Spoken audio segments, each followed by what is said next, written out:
台南市将要迎来建城400档的礼亭比，特别将台南优质物产展览刷到新竹县第8市做展出。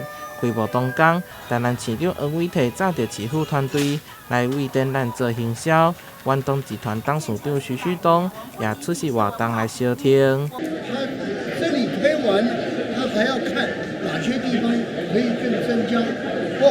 这样子的一个市长实在不错。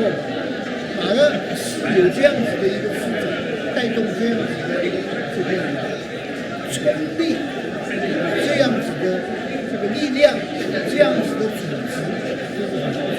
展览展期到6月25号，现场有药剂山野、东山咖啡、西港的麻油等台南11区的知名特产，让北部的民众免到台南，就当享用到上在地的名产。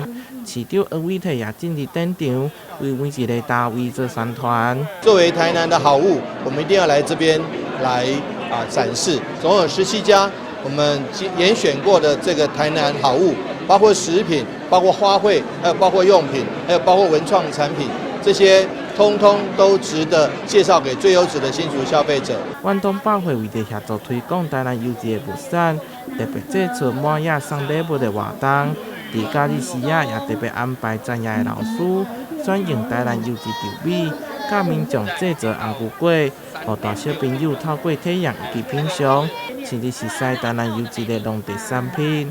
台南新闻综合报道。